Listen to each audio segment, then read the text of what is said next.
and rags and all that. And then there's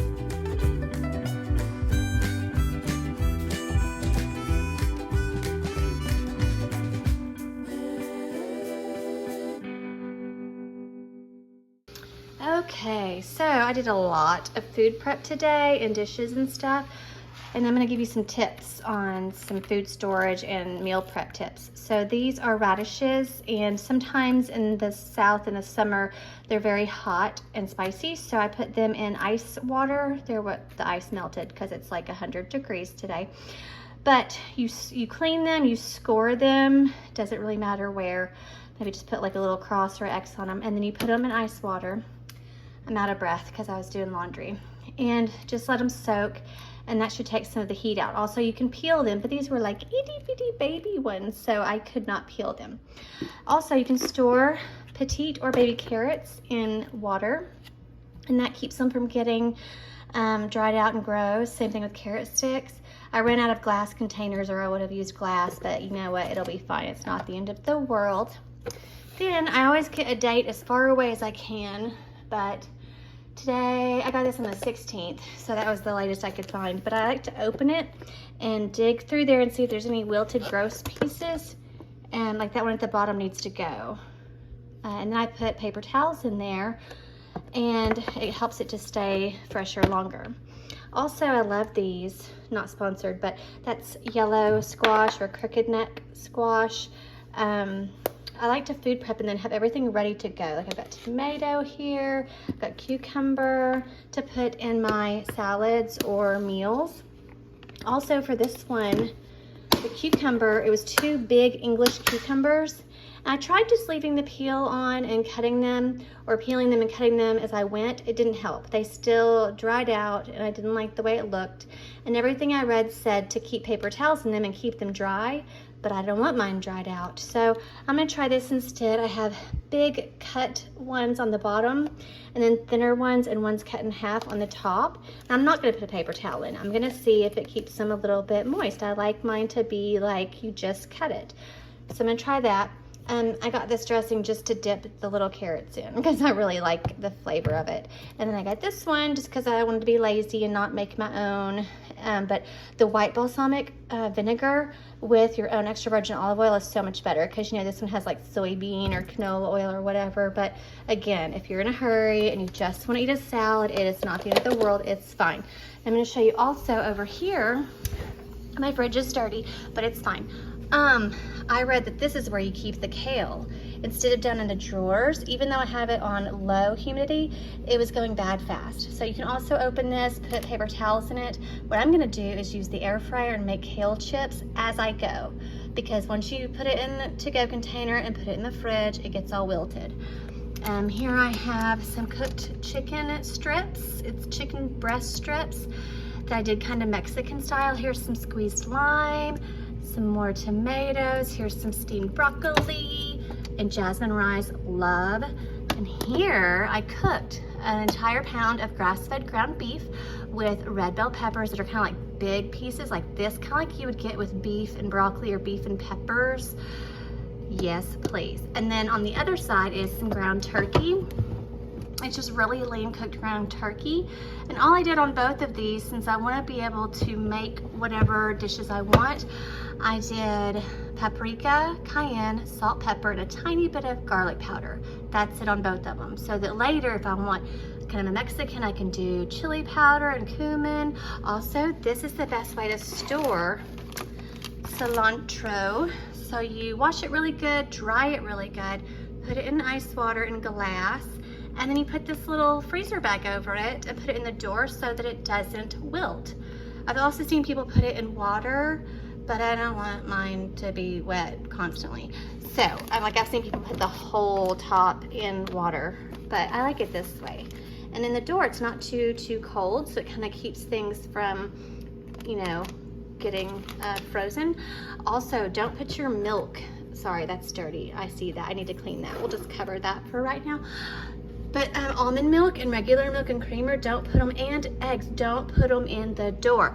Don't put dairy up here or eggs up here because it's not cold enough. You want to put it like right here where the eggs are, or like back in there with the creamer and the almond milk and stuff. That's where it stays the best. Also, let's see what else I have in here.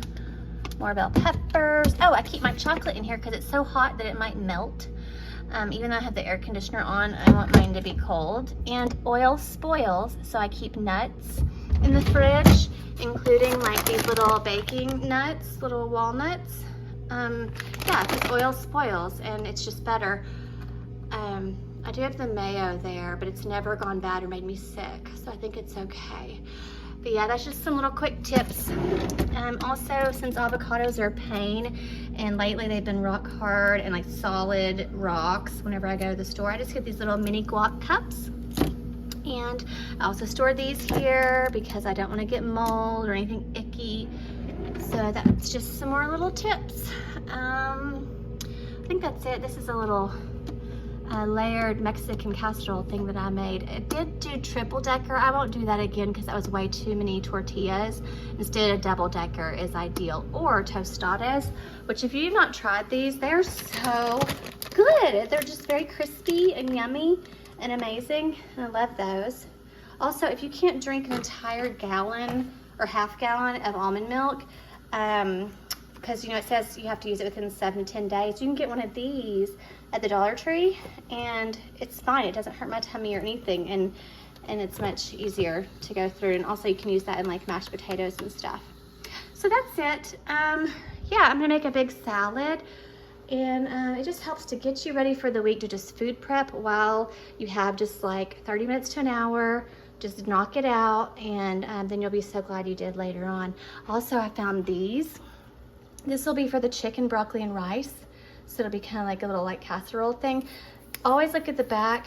This does have whey and cream, which will hurt my stomach. So I'll take a lactose pill and just use a tiny bit watered down for me, and then use the rest for my husband. But it has a lot of salt, like most condensed soups. And this, I just was craving gravy. I don't know, I live in the South and I wanted some gravy. This one's super easy to make, and you just follow the directions. It works great. So that could be for the beef or turkey. So that's it.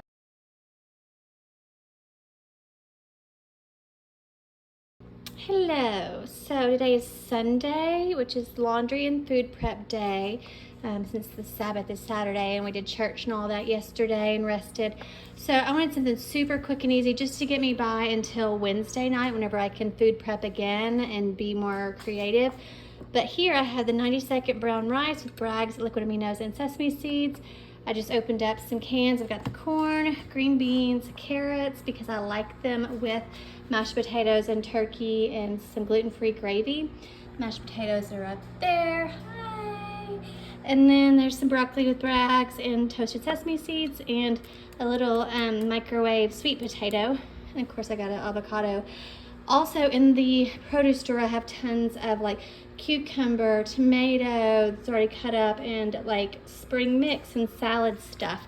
And then over here I just got some Jennie-O cooked 93% lean ground turkey. And all I do is the same thing I always do.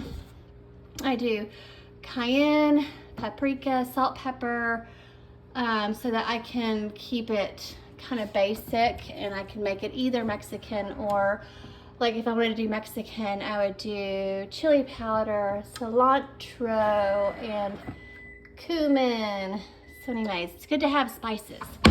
So over here, sorry, I'm banging stuff. This is so easy. Like, I don't know why more people don't do this for mashed potatoes. It tastes delicious, especially if you add butter and like unsweetened almond milk or regular milk if you can handle it. I cannot. But yeah, I mean, it's $1.26. So yes, please. I just did unsweetened almond milk, water, and what else? Oh, nutritional yeast. I'm out of butter, so I might do like a little drizzle of extra virgin olive oil when it cools down. But that's it, super easy. This took maybe 20 minutes, maybe, just because I had to cook the turkey meat. So have salads on hand and like yummy salad dressings, or I can make my own. So that's just another quick and easy gluten-free meal prep idea. And wherever you are, I hope you have a great day or night.